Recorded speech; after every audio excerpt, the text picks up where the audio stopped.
Fala pessoal, muito bom dia. Vamos bater um papinho rápido sobre tudo que está acontecendo nesses últimos 2 dias, né? Até porque o Lakers jogou na quinta, ontem tivemos um intervalo e hoje o Lakers está de volta à quadra, dessa vez em São Francisco, para enfrentar o Golden State Warriors, um jogo extremamente difícil, complicado, principalmente por tudo que está cercando o Lakers neste péssimo período em que estamos passando, vindo de 3 derrotas na sequência.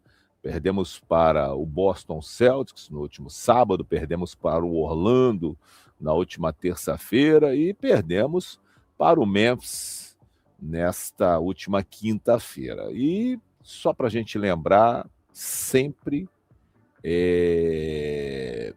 com todas as possibilidades, excetuando-se o jogo contra o Boston Celtics, onde a gente foi escorraçado, né, espancado, literalmente. Contra o Magic, a gente teve chance de vencer o jogo. Contra o Suns, a gente também teve chance de vencer o jogo. O problema todo é a intensidade, a disposição durante os 48 minutos. Se não for 100%, se não suar 1 litro certinho, esse time não ganha. Então o técnico não pode errar, os jogadores não podem errar, o Luka não pode estar mal, o LeBron não pode errar bandeja, o Reeves não pode ficar um primeiro tempo sem pontuar. Então são muitas nuances para um time que é muito ajustado e tem pouquíssimas peças opcionais para mudar, né, o sentido do jogo durante o mesmo, né? Então, e ainda para piorar, a imprensa ela vai atacando o Lakers de forma inexorável e tentando, de alguma forma,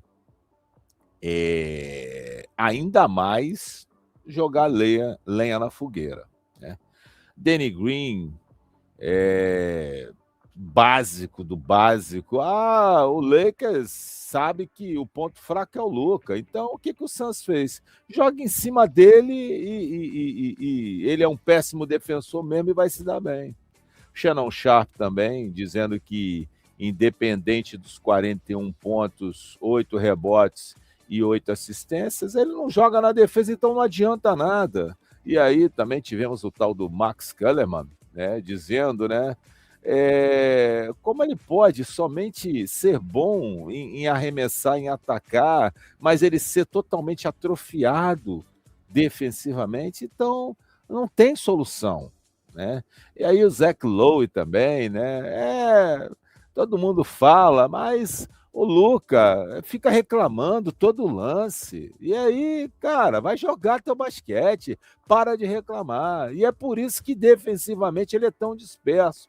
Ou seja, todo mundo faz as mesmas críticas e, na maioria das vezes, para cima do Luka. Eu não estou aqui para defender o Luka, aliás, não estou aqui para defender ninguém, mas eu tento buscar uma opinião um pouco mais assertiva, não uma coisa rasa que é falar que o Luka não joga ou não tem condições de jogar defensivamente, né? Não é isso que a gente observa, né? E o problema não é só o Luka, o problema é o contexto geral, né? O problema é você ver LeBron desperdiçar bandejas durante o jogo. O problema é LeBron abandonar a marcação do seu adversário e dar a opção para ele receber e ele poder arremessar ou ele passar para um cara que estava melhor colocado para arremessar. Mas isso daí não conta. O que conta nas redes sociais, o que conta para impactar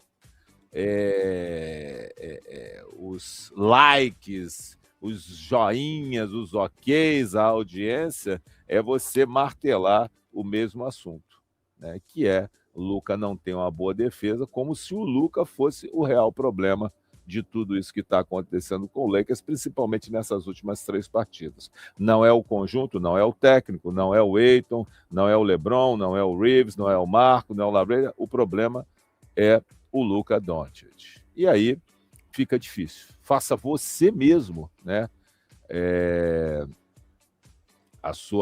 O seu pensamento, o seu raciocínio sobre esse assunto e chegue à conclusão se o problema realmente é o Luka ou não. Agora, a pergunta que eu quero fazer é: quando houve a troca lá com o Anthony Davis, quem desses caras disse que o Luka não era o problema?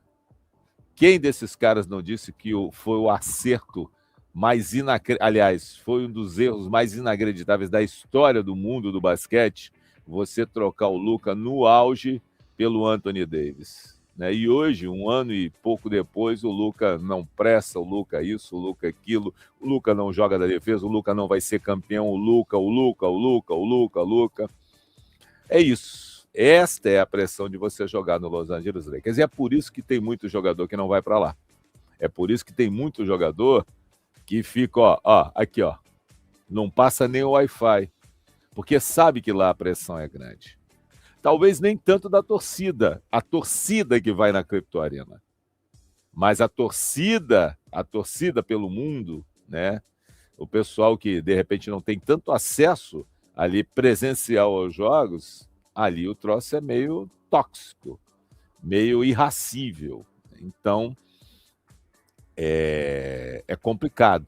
E nos dias de hoje, como as redes sociais são, né, o que movem esse mundo moderno, então você tem que ter muito cuidado com isso, né? Até nos comentários, até a forma com que você se expressa, porque se você botar uma vírgula a mais ou a menos, já é o suficiente para o tal do cancelamento, né?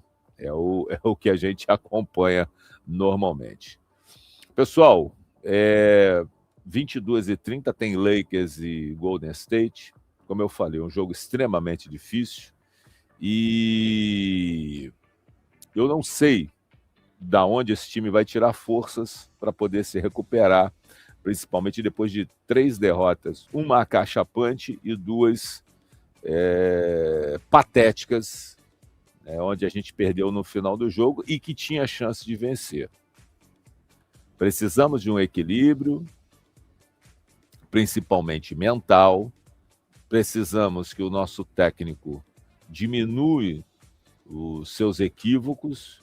E eu, sinceramente, inclusive até o banner, né, tá aí os 5 titulares, ainda há esperança. Da minha parte, sempre vai haver esperança.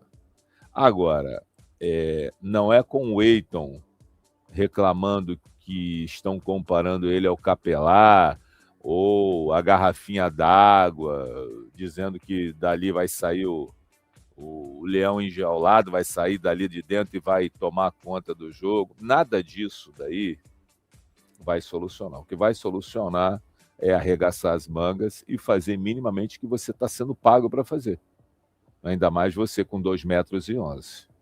Pegar rebote, ajudar no pick and roll do Luka e fazer ali box outs, fazer ali os paredões para os jogadores.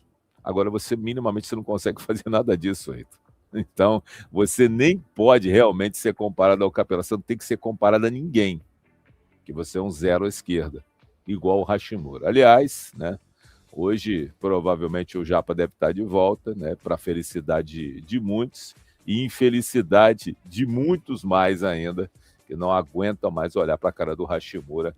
E ainda bem, a próxima temporada ele não estará. Isso aí é o melhor dos modos.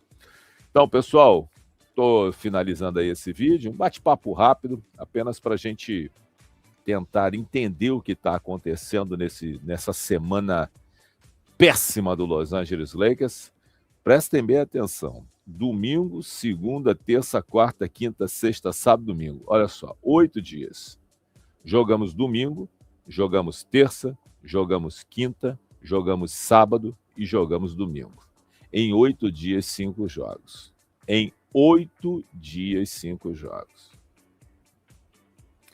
Sábado e domingo, back-to-back. Difícil, né? Mas a NBA é assim. Todo mundo sabe que é assim. Tudo estava previsto para ser assim. Atura ou surta. Então, Seu LeBron James, se o senhor, inclusive, olha bem o que surgiu. Olha bem. Gente, para vocês verem como é que é complicado a imprensa e você não pode absorver essas coisas. Luka e Reeves terão grande influência na decisão sobre o retorno ou não de LeBron ao Lakers na próxima temporada. Quer dizer, estão deixando claro que o Luka e o Reeves é que mandam agora no negócio e, pelo que eu li no texto, aleatoriamente, diz que eles têm o interesse de que LeBron volte para definitivamente encerrar a carreira no Lakers. Eu, sinceramente, gente, eu entendo o tamanho dos dois jogadores e talvez o ego, a forma com que cada um se comporte, né, do seu jeito. Mas olha, eu acho isso muito estranho, gente. Eu acho isso muito estranho. Olha só. Os caras não olham um para o outro, sabe? Pode até ser que esteja tudo certo, tá tudo bem, né?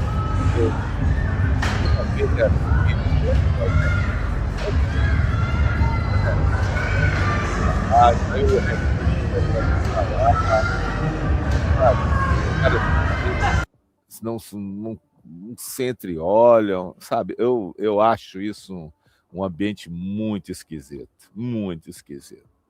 E aí, né, o Reeves e o Luka agora é que resolvem o problema se o LeBron volta ou não. Quer dizer, gente, histórias, reportagens estranhas. Por quê? Por um momento onde o time vem de uma porrada de derrotas na sequência e somente a vitória pode afastar isso. Enquanto o Lakers não voltar aos trilhos, não voltar a vencer, é isso que a gente tem que aturar, é isso que acontece. Pessoal, até mais tarde, 22h30, Lakers e Golden State ao vivo aqui. Teremos nosso maravilhoso Guilherme e a presença do nosso trio de ferro. E vamos ver o que vai acontecer no jogo de hoje. Aquele abraço, fui, valeu, tchau, tchau.